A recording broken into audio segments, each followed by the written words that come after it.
Welcome to a snowy morning with me and my boys. First, we of course started off with a protein-rich breakfast, then moved on to make some delicious coffee, and then it was time to change some diapers. I'm not quite sure what Bodie's doing here. He definitely tipped that chair over. He's definitely not supposed to tip that chair over. But I was all by myself with two kids, so I chose to pick my battles, as I often do. No one got hurt, so we're all good. Reece did a lot of eating, of course, and a little bit of napping, too, looking like such an angel, as always. Then I sat down, read a book, had some coffee finally, then headed upstairs for a therapy session. I do normally go in person to therapy, but we were, of course, snowed in this day. And then Bodie and I finally got to go out and play in the snow. He was so excited. He was asking all morning. We, of course, had to get the dump truck out. And then here he was some mumbo jumbo about Lightning McQueen. Not quite sure, but he just looked so cute in his snow stuff, so I had to include it. So that was our snowy morning. I hope you enjoyed getting a little insight onto what our mornings normally look like. Sometimes there's more fighting, sometimes there's not. Now on to the rest of the video. Bye. Okay. Hi. That was a cute morning, right? We did have a nice snowy morning. Yeah, it was great. And then it wasn't great.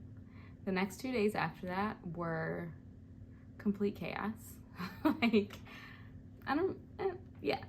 It was a lot. I don't know what to say. It was a lot. But the reason I want to say it is because I don't want to make it seem like I am making it look like motherhood is perfect or my children are perfect or that they don't throw things at each other's heads like normal kids do. So I just want to put in there that we have really hard days too.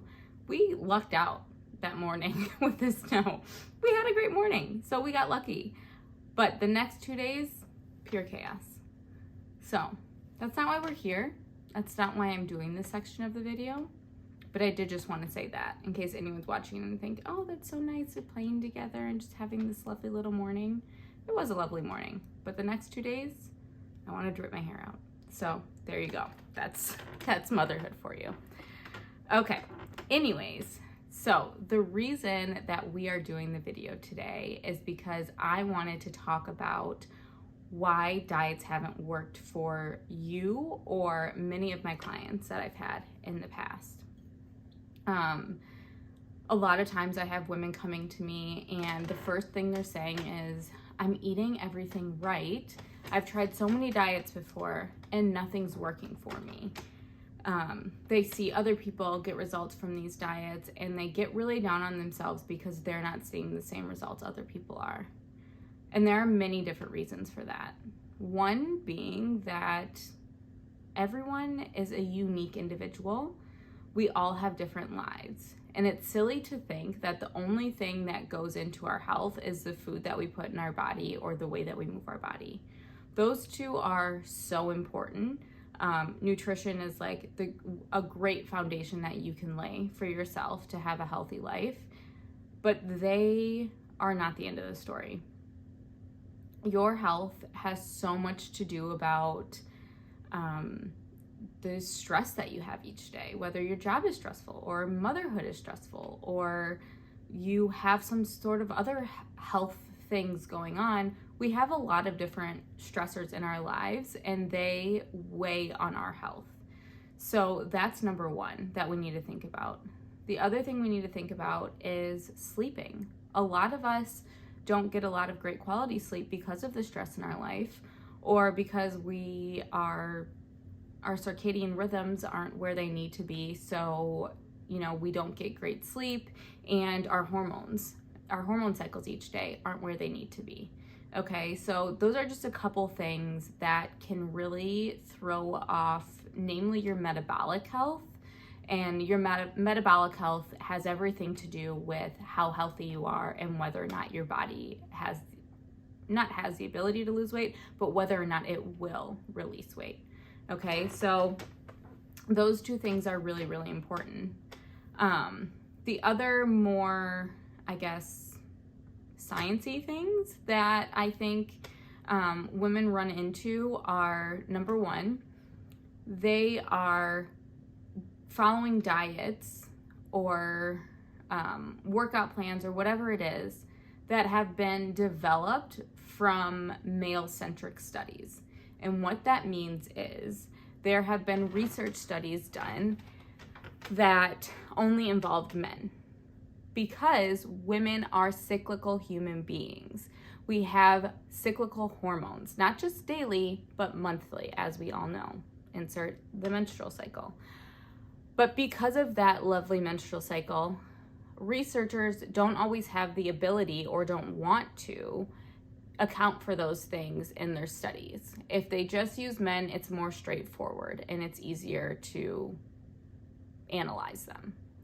Okay, so that's number one. A lot of the nutrition and fitness information that you're being fed is meant for men. Okay? And then number two is you may have had a long dieting history before your last diet. If you're like me, you probably started dieting really young. Most women have. When that happens, we put our bodies through years of yo-yo dieting. We start something, we stop something, we start something, we stop something. A lot of diets that have been popular have been deprivation diets, or you're lowering your calorie, or you're slashing your calories, right? So you're eating like 1,200 calories a day. I've seen like 500 calories a day. So when you cut your calories like that, you're also cutting your nutrients or your opportunities for nutrients, okay? So nutrients are important because they signal to our body how to work. When we are eating low-calorie foods, not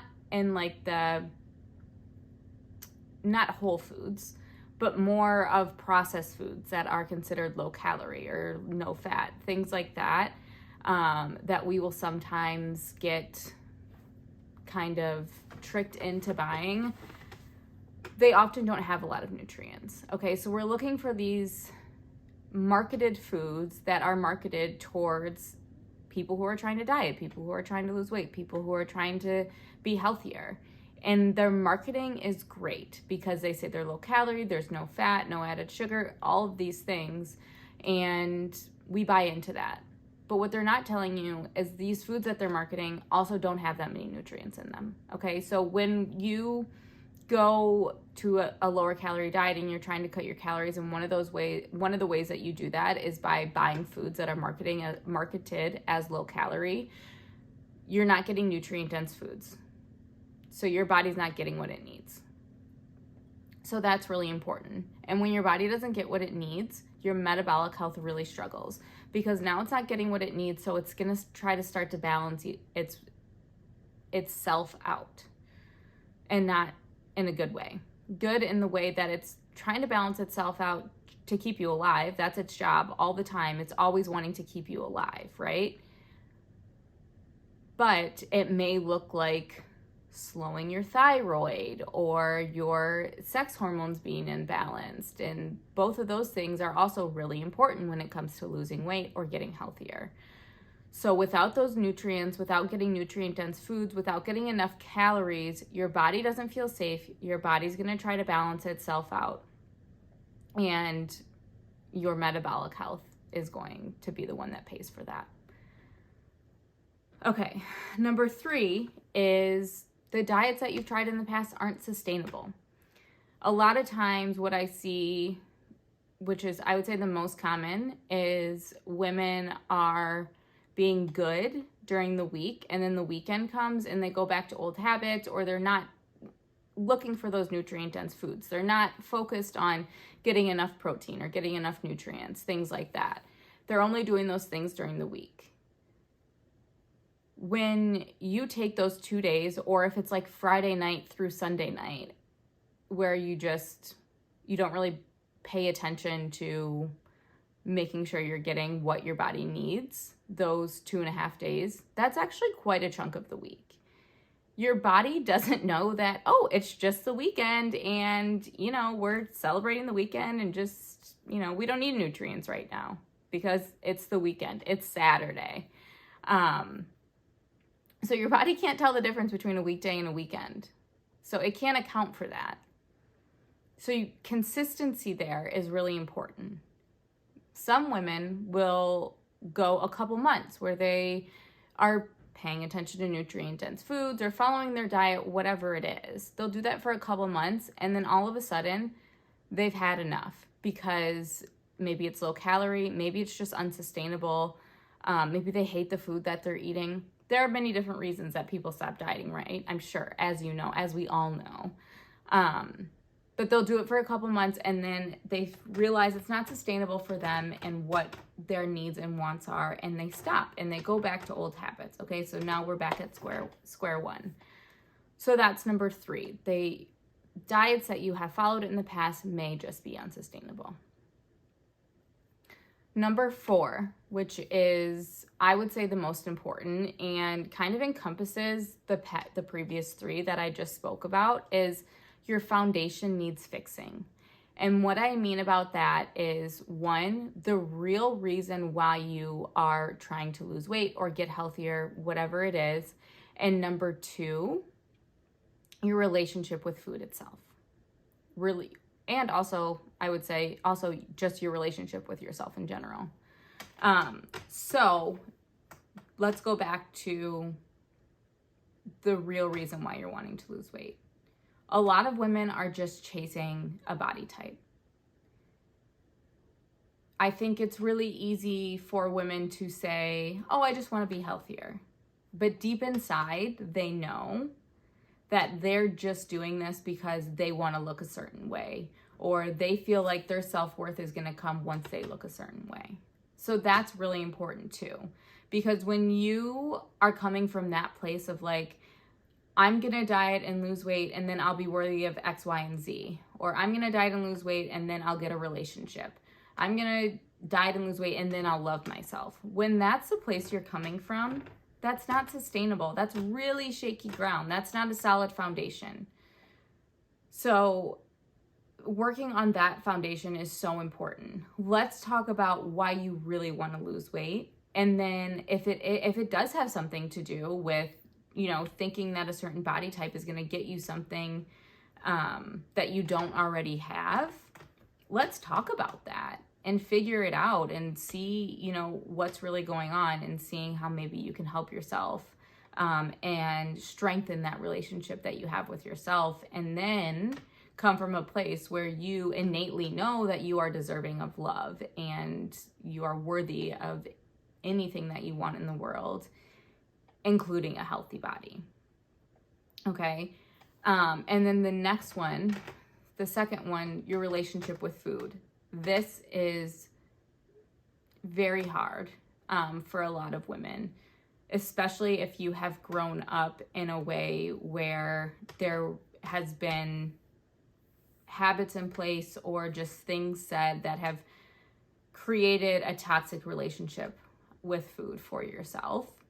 I would say at least half of the women that I worked with in the past, that I work with now, need some sort of greater guidance, like a therapist, or with their relationship with food, because it can get so messy, and your relationship with food can be tied to so many different things.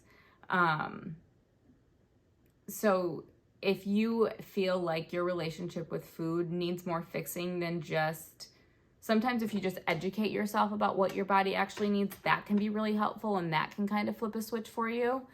But a lot of times that's not the case for women. And sometimes they do need to go in and be like, wow, the way I was raised, and, if food was used as a way to not necessarily celebrate, but to reward you in some way, if food was used as a reward, or if it was ever withheld from you, or if there was certain language around food, or certain ideas or rules, or so many different things that can happen in our childhood, even in young adulthood, what we see on social media, what we see on the news, what we value as a society, like all of these things can impact your relationship with food, and they can impact your relationship with yourself.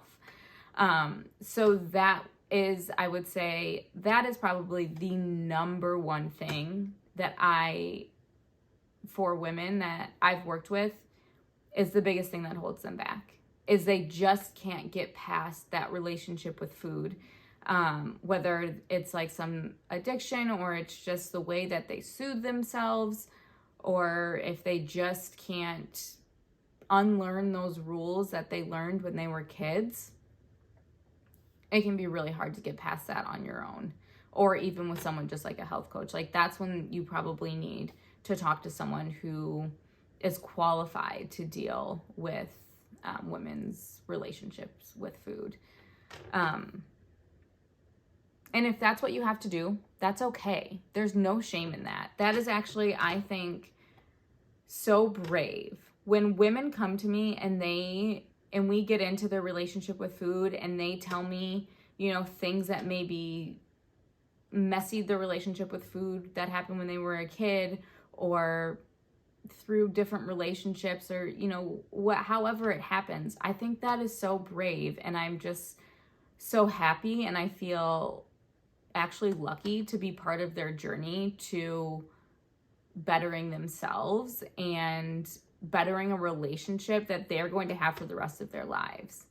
Because you're never not going to have food in your life. So is there ever a better time than right now to fix that relationship? Probably not.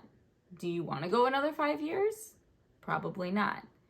And so, like I said, some women do need someone who's more qualified, like a mental health therapist, to talk about that relationship with food. However, there are women who have struggled with these things, with dieting and their metabolic health suffering, and trying a new way of eating, and once again it's not working for them, or their body's not responding well, or they hate what they're eating, or they've heard a million different things and they don't know who to listen to, or they've just been given this male-centric advice, right? There are women who do great by simply educating themselves on what women actually need. And so now I'm going to give my shameless plug again for Nutrition for Women, because that's exactly what we're doing in Nutrition for Women. Nutrition for Women, we are talking about 3 principles that women should really prioritize when they're thinking about how to choose food or lay a nutritional foundation. So we'll do those 3 principles in 3 educational sessions that you'll get throughout the 6 weeks. And then what makes this program really great is you also get 2 sessions with me. So in those 2 sessions, what we're doing is we're just making the program fit you and your unique body. So we're going to talk about whatever goals that you have. Like, why do you want to do this program in the first place? What have you been struggling with? And how can I help you get past that? How can we set up habits in place that are really going to help you as you learn these food principles and as you start applying them into your life? So again, if you are feeling like you just need more education on what your body actually needs, Nutrition for Women is the perfect place to start. So if that's something that you are interested in, I would say hop on over to the website. There's a link in the comments to sign up for Nutrition for Women. I think that could be something really great for you if you're in the right position for it. So, as you can tell, I have a lot of thoughts about why diets don't work, especially with women. I do feel very passionately about talking to women about dieting and dieting history and choosing ways of eating, or, like I said, prioritizing certain things in your nutrition that have been studied on women, and that I have seen results not only in myself but also in the clients that I work with.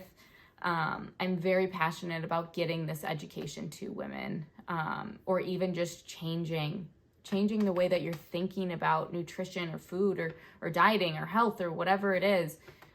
Changing the way you think about it to something that is actually beneficial and makes you feel empowered, instead of like, oh, I couldn't keep up with that diet again, I'm a failure. You know, the way that we beat ourselves up when we don't finish something we've set out to do, even if it wasn't the right thing for us, right? We're still there beating ourselves up.